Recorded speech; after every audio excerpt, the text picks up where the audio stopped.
आज के वीडियो में हम देखेंगे एफ स्कैनफ जो कि पार्ट है फाइल हैंडलिंग का। फाइल हैंडलिंग में हम बहुत कुछ पढ़ चुके हैं कि हम किसी फाइल में डेटा राइट कैसे कर सकते हैं, किसी फाइल से डेटा रीड कैसे कर सकते हैं, फाइल ओपनिंग के मोड्स कौन से होते हैं, कोई फाइल ओपन किस तरह से होती है, ये सब हम पढ़ चुके हैं। ठीक है, आज हम देखेंगे एफ स्कैनफ क्या होता है।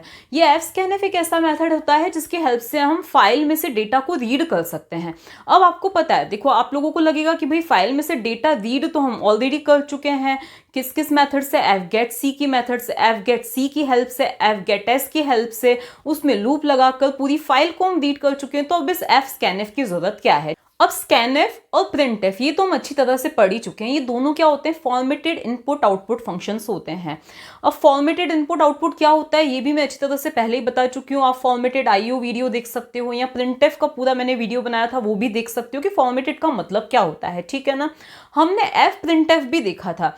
देखो फाइल में राइट करने के भी अलग अलग वेस होते हैं, लेकिन एफ प्रिंटफ की हेल्प से हम क्या कर सकते हैं, फॉर्मेटेड वे में क्या कर सकते हैं, फाइल में राइट कर सकते हैं। अगर आपको नहीं समझ में आ रहा है तो एफ प्रिंटफ का मैं डिस्क्रिप्शन बॉक्स में भी लिंक दूंगी, आपको आई बटन में भी दूंगी। ठीक है, तो आप एफ प्रिंटफ का पूरा वीडियो देख सकते हो कि किस तरह से हम फॉर्मेटेड वे में डेटा को राइट कर सकते हैं। ठीक है, तो एफ स्कैनफ की हेल्प से भी हम क्या कर सकते हैं, कुछ बिल्कुल ये स्कैनफ की तरह ही वर्क करता है। देखो बिल्कुल स्कैनफ की तरह ही वर्क करता है, बस डिफरेंस इतना है कि इसकी हेल्प से हम किसी भी फाइल से जो डिस्क में सेव्ड है, हार्ड डिस्क में सेव्ड है, उस फाइल में से डेटा को रीड कर सकते हैं। ठीक है ना, देखो आपका ये कंसेप्ट जो है मैं क्लियर कर देती हूँ। देखो हम स्कैनफ का यूज कुछ इस तरह से करते हैं। यहाँ पे हमने क्या दिया है, स्कैनफ दिया है, और सपोज यहाँ पे मैंने क्या दे दिया, पहले हम स्ट्रिंग से स्टार्ट करते हैं ताकि आपको कंफ्यूजन नहीं होगा। सपोज मैंने यहाँ पे दिया है %s दिया है, और यहाँ पे मैंने जो मेरी स्ट्रिंग का नाम है str वो दे दिया है। अब यहाँ पे आपको पता है कि स्ट्रिंग के केस में एम्परसेंड लगाने की जरूरत नहीं होती है, इसलिए मैंने यहाँ पे नहीं लगाया है। ठीक है, अब होगा क्या, यहाँ पे क्या होगा कि वेट किया जाएगा कि कीबोर्ड से कुछ एंटर किया जाए। तो सपोज मैंने कीबोर्ड से एंटर कर दिया है, भूमि एंटर कर दिया है, तो वो भूमि कहाँ पर जाके सेव होने वाला है, str के एड्रेस पे, मतलब str नाम के वेरिएबल में ये भूमि क्या हो जाएगा, सेव हो जाएगा।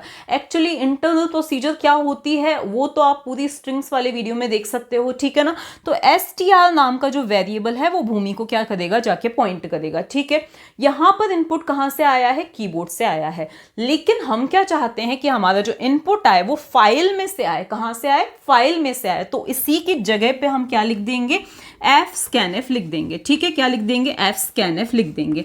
अब कौन सी फाइल में से, देखो कीबोर्ड तो एक ही है तो हमें वो बताने की जरूरत नहीं है, लेकिन कौन सी फाइल में से आए तो उसके लिए हम इस फाइल पॉइंटर का क्या करेंगे, यूज करेंगे। ठीक है, इसके बाद बिल्कुल जो सिंटेक्स है बिल्कुल ऐसा ही है। यहाँ पे हमारी क्या आती है, फॉर्मेट स्ट्रिंग आती है, तो यहाँ पे हम क्या लिख देंगे, हमारी फॉर्मेट स्ट्रिंग लिख देंगे। ओके, इसके बाद में यहाँ पर हम क्या लिखते हैं, उस वेरिएबल का नाम लिखते हैं। ठीक है, जिसके अंदर हम स्टोर करना चाहते हैं।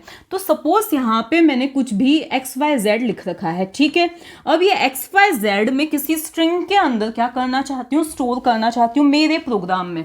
तो सपोज मेरी जो स्ट्रिंग है वो क्या है, S है। ठीक है, ये S नाम की स्ट्रिंग के अंदर में इस डेटा को स्टोर करना चाहती हूँ, तो यहाँ पे मैं क्या लिख दूंगी, सिंपली S लिख दूंगी। क्या लिख दूंगी, सिंपली S लिख दूंगी। तो अब होगा क्या, एफपी जिस भी फाइल को पॉइंट कर रहा है वहां से एक स्ट्रिंग रीड होकर आएगी, और वो इस एस के अंदर क्या हो जाएगी, स्टोर हो जाएगी। नॉर्मली क्या होता है, हम कीबोर्ड से जो भी एंटर करते हैं वो रीड होके इस str के अंदर स्टोर हो जाता है। वैसे ही अब यहाँ से फाइल से डेटा आएगा और इस एस के अंदर क्या हो जाएगा, स्टोर हो जाएगा। ठीक है ना, अब आपको लगेगा भाई क्या डिफरेंस है, हम इसी तरह से एफ गेटिस का यूज करके भी तो ये काम कर रहे थे। ठीक है, लेकिन हम एक और काम कर सकते हैं। सपोज यहीं पे एक और स्ट्रिंग स्टोर्ड है, ABC XYZ कुछ भी स्ट्रिंग स्टोर्ड है। अब मैं इन दोनों स्ट्रिंग्स को एक साथ रीड करना चाहती हूँ। क्या करना चाहती हूँ, इन दोनों स्ट्रिंग्स को एक साथ रीड करना चाहती हूँ। तो अब मैं क्या लिख दूंगी, एफ स्कैनफ, यहाँ पर FP आएगा ही आएगा। अभी इसका आपको सिंटेक्स भी क्लियर हो जाएगा क्या होता है। ठीक है, इसके बाद में यहाँ पे क्या आएगा, यहाँ पर अब क्योंकि मैं दो स्ट्रिंग्स लेना चाह रही हूँ तो यहाँ आएगा %s, यहाँ पर इन दोनों के बीच में क्या है, स्पेस है, तो स्पेस %s। ओके, और फिर यहाँ पे हम क्या दे देंगे, अब मुझे क्योंकि दो वेरिएबल्स की क्या है ज़रूरत है, ठीक है, क्योंकि यहाँ से मैं दो स्ट्रिंग्स को क्या कर रही हूँ, रीड कर रही हूँ। तो यहाँ पे चलो मैंने यहीं पे एक और स्ट्रिंग, ये है हमारी S1 और ये क्या है हमारी S2 नाम की मैंने स्ट्रिंग क्या कर दी है, यहाँ पर डिक्लेयर कर दी है। ओके, तो यहाँ पर भी क्या आ जाएगा, S1, S2 आ जाएगा, ठीक है ना। तो ये कुछ इस तरह से हम दो स्ट्रिंग्स को रीड कर सकते हैं। अब आपको लगेगा इतना कुछ खास तो ये है नहीं, ठीक है, तो हम कुछ और चेंजेस इसमें करते हैं। सपोज हमारी जो फाइल है उसमें डेटा कुछ इस तरह से है, यहाँ पे हमने नाम दिए हैं, यहाँ पे हमने रोल नंबर या कुछ भी दिया है, ठीक है, परसेंटेज भी ले सकते हो, जो लेना है वो ले सकते हो, ठीक है। ये डेटा हमें रीड करना है, तो अब हम fscanf का यूज कुछ इस तरह से करेंगे। मुझे यहाँ पर एक इंटीजर की भी क्या पड़ेगी, जरूरत पड़ेगी, अब स्ट्रिंग की जरूरत नहीं है, ठीक है। तो इंटीजर मैंने सपोज ले लिया RNO नाम से, ठीक है। अब यहाँ पे मैं क्या लिखूंगी, fscanf। ओके, जैसा कि मैंने बताया था यहाँ पे आता है हमारा फाइल पॉइंटर।